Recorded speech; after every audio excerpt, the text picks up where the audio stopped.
গত আগস্ট মাসে বাংলাদেশের সরকার পতনের পর পার্শ্ববর্তী দেশ ভারতে বিভিন্ন স্পর্শকাতর বিষয়কে কেন্দ্র করে সরকার পতনের গুঞ্জন উঠেছিল। দফায় দফায় কূটনৈতিক সংকটও দেখা দেয়, এমনকি শোরগোল ওঠে যে বাংলাদেশের মতো পরিস্থিতি হতে পারে ভারতেও। ভারতে চলমান এমন রাজনৈতিক উত্তেজনাপূর্ণ পরিস্থিতির মাঝে দেশটির বিরোধী দল কংগ্রেসের প্রধান নেতা মল্লিকার্জুন খড়গে মজার ছলে বলে বসেছেন যে মোদির পতন না হওয়া পর্যন্ত আমি মরব না। কিছুদিন আগেই জম্মু ও কাশ্মীরে একটি নির্বাচনী সভায় কথা বলার সময় অসুস্থ হয়ে পড়েন কংগ্রেস সভাপতি মল্লিকার্জুন খড়গে। তবে প্রাথমিক চিকিৎসার পর তিনি সুস্থ হয়ে ওঠেন এবং আবারও বক্তব্য দেন। ওই সময় তিনি রসিকতার ছলে উক্ত বিস্ফোরক বক্তব্য দিয়ে বসেন। দেশটির সংবাদ মাধ্যম এনডিটিভি ২৯ সেপ্টেম্বর রবিবার এক প্রতিবেদনে জানিয়েছে, মল্লিকার্জুন খড়গে নির্বাচনী সভায় কথা বলার সময় মাথা ঘোরা অনুভব করেন। ওই সময় দলীয় নেতারা তাকে সাহায্যে এগিয়ে যান এবং চেয়ারে বসান। এরপর চিকিৎসকরা তাকে পরীক্ষা নিরীক্ষা করেন। পরীক্ষা শেষে তারা জানান খড়গের প্রেশার ওঠানামা করছিল। সুস্থ হওয়ার পর খড়গে আবারও মঞ্চে এসে বলেন, আমরা রাষ্ট্রীয়তা পুনরুদ্ধারে লড়াই করব। আমার বয়স ৮৩ বছর, আমি এত তাড়াতাড়ি মরব না। যখন পর্যন্ত প্রধানমন্ত্রী নরেন্দ্র মোদীর পতন না হচ্ছে আমি ততদিন বেঁচে থাকব। তিনি আরও বলেন, আমি বক্তব্য দিতে চাচ্ছিলাম কিন্তু মাথা ঘোরার কারণে আমাকে বসে যেতে হয়েছিল, দয়া করে ক্ষমা করবেন। একটি সূত্র জানিয়েছে খড়গের ব্লাড প্রেশার নেমে গিয়েছিল, কিন্তু তিনি এখন অনেকটাই সুস্থ বোধ করছেন। চিকিৎসকরা যদিও তাকে বিশ্রাম নেওয়ার পরামর্শ দিয়েছেন, তবে তিনি পরবর্তী জনসভায় যাবেন কিনা সেটা স্পষ্ট নয়। ভারতের বিধানসভা নির্বাচনের তৃতীয় ও শেষ ধাপের নির্বাচনের আগে রবিবার ছিল প্রচার প্রসারণার শেষ দিন। এছাড়াও জম্মু ও কাশ্মীরের নির্বাচনেরও প্রচার প্রসারণার শেষ দিন ছিল এটি। আগামী ১ অক্টোবর শেষ ধাপে নির্বাচন অনুষ্ঠিত হবে।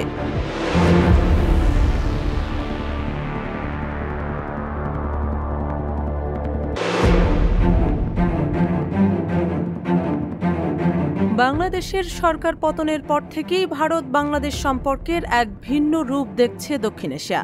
সাবেক প্রধানমন্ত্রী শেখ হাসিনা ক্ষমতাচ্যুত হয়ে ভারতে আশ্রয় নেয়ার পর থেকেই বাংলাদেশের নাগরিকদের ভারতীয় ভিসা পরিষেবায় ব্যাপক বিলম্ব দেখা দেয়। সম্প্রতি ভিসা পরিষেবা কার্যত বন্ধ রয়েছে। আবার সময় মতো ভিসা না পাওয়ায় গত ২৬ আগস্ট রাজধানী ঢাকায় ভারতীয় ভিসা আবেদন কেন্দ্রে বিক্ষোভ করেন অনেকেই।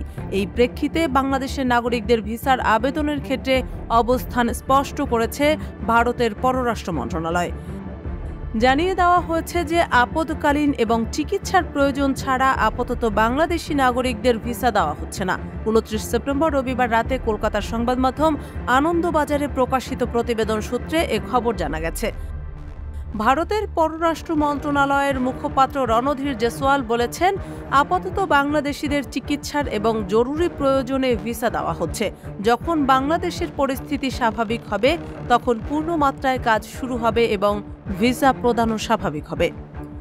উল্লেখ্য যে গত আগস্টে ছাত্র জনতার গণ আন্দোলনের মুখে বাংলাদেশের প্রধানমন্ত্রী পদ থেকে শেখ হাসিনা পদত্যাগ করে ভারতে পালিয়ে যাওয়ার পর থেকেই বন্ধ রয়েছে ভারতীয় ভিসা পরিষেবা।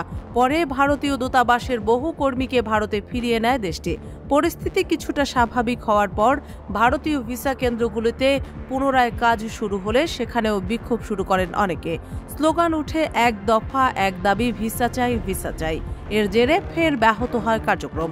বাধ্য হয়ে ভারতীয় দূতাবাস এবং ভিসা কেন্দ্রগুলিতে বাড়তি নিরাপত্তা মোতায়েন করে ডক্টর মোহাম্মদ ইউনূসের অন্তর্বর্তীকালীন সরকার। এর মধ্যে সেপ্টেম্বর থেকে আবার জরুরি ভিত্তিতে পরিষেবা দেওয়া শুরু হয় ভিসা আবেদন কেন্দ্রগুলোতে। ভারতীয় ভিসা আবেদন কেন্দ্র জানিয়েছে, প্রাথমিকভাবে ভিসা সেন্টার খুলছে ঢাকা, রাজশাহী, চট্টগ্রাম, সিলেট ও খুলনায়। তবে এখনই সকলে ভিসা পাবেন না। কেবলমাত্র যারা চিকিৎসার জন্য ভারতে যেতে চান তাদেরই জরুরি ভিত্তিতে দেওয়া হবে অগ্রাধিকার। আপাতত শর্ত সাপেক্ষে বাংলাদেশিদের ভিসা প্রদান করা হবে।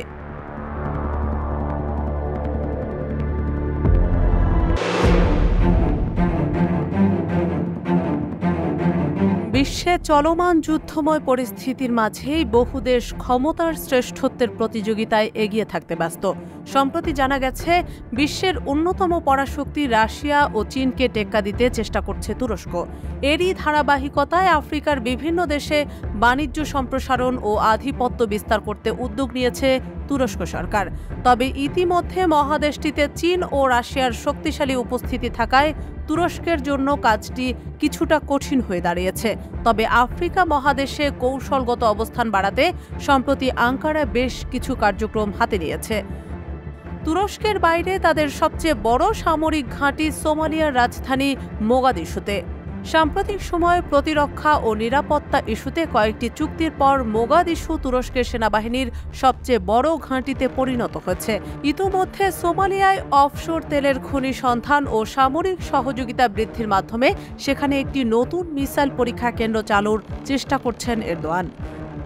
1998 সালে আফ্রিকান ইনিশিয়েটিভ পলিসি গ্রহণ করার মাধ্যমে অঞ্চলটিতে বাণিজ্যিক, কূটনৈতিক ও নিরাপত্তা চুক্তিগুলো দৃঢ় করার উদ্দেশ্যে কাজ করছে তুরস্ক। এই নীতির অধীনে অর্থনৈতিক উদ্দেশ্য বাস্তবায়নে তুরস্ক সরকার প্রচুর শক্তি ও পরিকল্পনা করেছে। ইস্তাম্বুলের ইয়েদিটেপে বিশ্ববিদ্যালয়ের ভলকান ইপেক ডয়চে ভেলেকে জানান, এর উদ্দেশ্য ছিল বাণিজ্য সম্প্রসারণ ও মুক্ত বাণিজ্য চুক্তি করা। এই বিবেচনায় পররাষ্ট্র নীতির ক্ষেত্রে আফ্রিকা অঞ্চল, এমনকি মহাদেশটি যথেষ্ট স্থিতিশীল। গত 2 দশকে আফ্রিকার দেশগুলোতে তুরস্কের দূতাবাসের সংখ্যা বেড়েছে চোখে পড়ার মতো। 2002 সালে আফ্রিকায় তুরস্কের দূতাবাস ছিল 12টি, যা 2 দশক পর 2022 সালে এসে 44-এ উন্নীত হয়েছে। তুরস্কের প্রভাব বৃদ্ধির আরেকটি প্রমাণ পাওয়া যায় তুরস্কের ব্যবসায়িক সম্প্রসারণেও। 2003 সালে 54 কোটি মার্কিন ডলারের বাণিজ্য সম্প্রসারিত হয়ে 2022 সালে 4 কোটি 10 লাখ মার্কিন ডলারে পৌঁছেছে। তবে 2023 সালে এই পরিমাণ 3 কোটি 70 লাখে নেমে আসে। আফ্রিকায় তরুণ প্রজন্ম, সেখানকার বাজারে পণ্যের চাহিদা ও ব্যবসায়িক লাভের কারণে আফ্রিকা মহাদেশ তুরস্কের ব্যবসায়ীদের কাছে বেশ আকর্ষণীয় হয়ে উঠেছে। তবে মহাদেশটির বাজারে তুরস্ককে লড়াই করতে হচ্ছে রাশিয়া, চীন ও গালফ উপসাগরীয় অঞ্চলের আরব দেশগুলোর সঙ্গে। এদিকে জুলাই মাসে তুরস্কের জ্বালানি মন্ত্রী আলপারসলান বাইরাক্তার সোমালিয়ার সঙ্গে একটি তথাকথিত হাইড্রোকার্বন অনুসন্ধান ও উৎপাদন চুক্তি সই করেন, যা আঙ্কারাকে সোমালি উপকূলের 3টি ব্লকে তেল ও গ্যাস অনুসন্ধান ও উৎপাদনের 1/3 অধিকার প্রদান করে। চলতি বছর তুরস্ক সেপ্টেম্বরের শেষ নাগাদ অথবা অক্টোবরের শুরুর দিকে এই অঞ্চলে একটি অনুসন্ধান জাহাজ পাঠাতে পারে। জরিপ অনুসারে দেশটিতে কমপক্ষে 3000 কোটি ব্যারেল তেল ও গ্যাসের মজুদ রয়েছে। সেখানে ভাব জমাতেই তুরস্কের এই উদ্যোগ।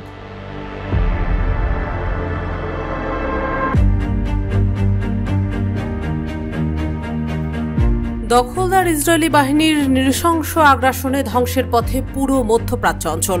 গাজার পর লেবানন ও ইয়েমেনকে মৃত্যুপুরীতে পরিণত করতে বর্বর ইসরায়েল তাদের হামলার ধারা অব্যাহত রেখেছে উক্ত দেশগুলোয়। সম্প্রতি লেবাননের সশস্ত্র গোষ্ঠী হিজবুল্লাহ প্রধান হাসান নাসরুল্লাহকে হত্যা করেছে ইসরায়েল। এই ঘটনায় রীতিমতো আগুন ধরে গেছে গোটা মুসলিম বিশ্বের গায়ে। এরই ধারাবাহিকতায় ইসরায়েলকে কড়া হুমকি দিয়েছে ইরাকের একটি মিলিশিয়া গ্রুপটি ঘোষণা দিয়েছে যে ইসরায়েল আঞ্চলিক যুদ্ধে নেমে গেলে সংযুক্ত আরব আমিরাতকে প্রথম টার্গেট বানাবে তারা। লেবাননে হিজবুল্লাহর উপর ইসরায়েলের ভয়াবহ হামলার প্রেক্ষাপটে এই হুমকি দিয়েছে সংগঠনটি। ইসলামিক রেসিস্টেন্স ইন ইরাক নামের একটি জোটের শরিক দল কাতাইব সাইয়েদ আল সুহাদার নেতা আবু আলা আল ওয়ালাই একটি এক্স পোস্টে এই হুমকি দিয়েছেন। এতে আমিরাতকে যুদ্ধে সংযুক্ত করার বিষয়টিকে ঘিরে নতুন করে উদ্বেগ দেখা দিয়েছে। তিনি বলেন, ইসলামিক রেসিস্টেন্স ইন ইরাক মনে করে যে উপসাগরীয় অঞ্চলে জায়নবাদী ইসরায়েলের সত্তা অগ্রসর ঘাঁটি হচ্ছে আমিরাত। ফলে পূর্ণ মাত্রায় যুদ্ধ শুরু হলে প্রতিরোধের প্রথম টার্গেট হবে আমিরাত। তিনি আরও বলেন, ইসলামিক রেসিস্টেন্স ইন ইরাকের ক্ষেপণাস্ত্র ও ড্রোনগুলো এখন জায়নবাদী সত্তার গভীরে পৌঁছাতে পারে। এগুলো এই অঞ্চলের দখলদার সত্তার বিকল্প স্থানগুলোতে সহজেই হামলা করতে পারবে। ইরাকের শিয়া মিলিশিয়ারা এখন পর্যন্ত ইসরায়েলের বিরুদ্ধে হামলা সীমিত রাখলেও অনেক সংগঠন ইসরায়েলি সামরিক বাহিনীর বিরুদ্ধে সংঘর্ষ চালাতে লেবানন বা সীমান্ত এলাকায় যেতে আগ্রহ প্রকাশ করেছে।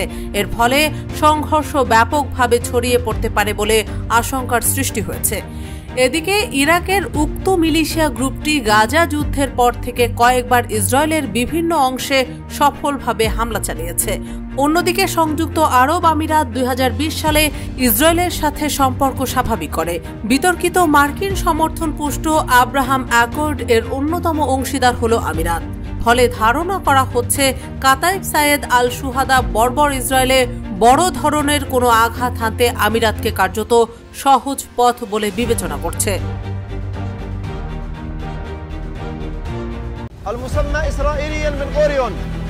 ইরান সমর্থিত ইয়েমেনের হুথি বিদ্রোহীরা দখলদার ইসরায়েলে ব্যালিস্টিক ক্ষেপণাস্ত্র ছোড়ার পর দেশটিতে বড় হামলা চালিয়েছে বর্বর ইসরায়েলি বিমান বাহিনী। ইয়েমেনি সংবাদ মাধ্যমে বলা হয়, ইয়েমেনের হুদায়দা বন্দর নগরী লক্ষ্য করে বড় ধরনের বোমা হামলা চালিয়েছে নেতানিয়াহুর বাহিনী। এমন অতর্কিত হামলার তীব্র নিন্দা করে উপযুক্ত প্রতিশোধ নেওয়ার ঘোষণা দিয়েছে হুথি আনসারুল্লাহ বাহিনী। ইয়েমেনের সশস্ত্র গোষ্ঠীটির মিডিয়া সেলের উপপ্রধান নাসরুদ্দিন আমের হুঁশিয়ারি দিয়ে বলেছেন, ইসরায়েলি শত্রুর নতুন আগ্রাসনের জন্য আমরা আল্লাহর সাহায্যে জবাব দেব ইনশাআল্লাহ।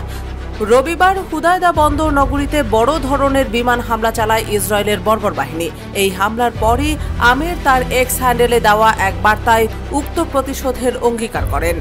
ইসরায়েলি আক্রমণ ব্যর্থ হয়েছে উল্লেখ করে আনসারুল্লাহ নেতা বলেন, প্রয়োজনীয় সতর্কতামূলক ব্যবস্থা আগে থেকেই নেওয়া হয়েছিল এবং রাস ইসা এবং হুদায়দা বন্দরগুলোর তেল মজুত করা গুদামগুলো খালি করা হয়েছিল।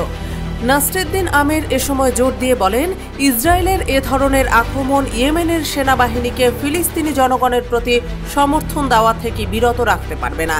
ইয়েমেনি সামরিক বাহিনী তাদের ফিলিস্তিনপন্থী অভিযান চালিয়ে যাবে।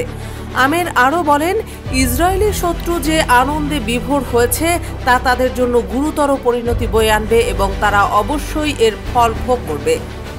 সম্প্রতি ইয়েমেনের সশস্ত্র বাহিনী ইসরায়েলের উপর 3টি ব্যালিস্টিক মিসাইল হামলা চালিয়েছে, যার প্রেক্ষিতে ইসরায়েলও ইয়েমেনে পাল্টা আক্রমণ চালিয়েছে। এদিকে একটি তথ্য জানা গেছে যে যুক্তরাষ্ট্রের সবুজ সংকেত পেয়েই ইসরায়েলি বাহিনী এ হামলা চালিয়েছে। ইয়েমেনে ইসরায়েলের এ হামলা মধ্যপ্রাচ্যে চলমান উত্তেজনাকে আরও উস্কে দিতে পারে বলে ধারণা করা হচ্ছে। অন্যদিকে লেবাননের সশস্ত্র গোষ্ঠী হিজবুল্লাহ প্রধান হাসান নাসরুল্লাহর হত্যার প্রতিশোধ হিসেবে ইসরায়েলের প্রধানমন্ত্রী বেনিয়ামিন নেতানিয়াহুকে লক্ষ্য করে ক্ষেপণাস্ত্র হামলা চালিয়েছে ইয়েমেন। এরই জেরে ইসরায়েল সরকার তাদের আকাশসীমা 31 অক্টোবর পর্যন্ত বন্ধ ঘোষণা করেছে এবং ইউরোপের সঙ্গে সব ফ্লাইট বাতিল করেছে। তথ্যটি জানিয়েছে ইসরায়েলি মিডিয়া। এর আগে এক বিবৃতিতে ইয়েমেনের সশস্ত্র বাহিনীর মুখপাত্র ব্রিগেডিয়ার জেনারেল ইয়াহিয়া সারি জানিয়েছেন, ইসরায়েলের বেন গুরিয়ন বিমানবন্দরে একটি ক্ষেপণাস্ত্র নিক্ষেপ করা হয়েছে। তিনি বলেন, ইয়েমেন থেকে তেল আবিবের ওই বিমানবন্দরে প্যালেস্টাইন 2 নামের একটি দেশীয় ব্যালিস্টিক ক্ষেপণাস্ত্র নিক্ষেপ করা হয়েছে যখন ইসরায়েলের অপরাধী প্রধানমন্ত্রী বেনিয়ামিন নেতানিয়াহু যুক্তরাষ্ট্র থেকে ফিরে বিমানবন্দরে পা রাখেন।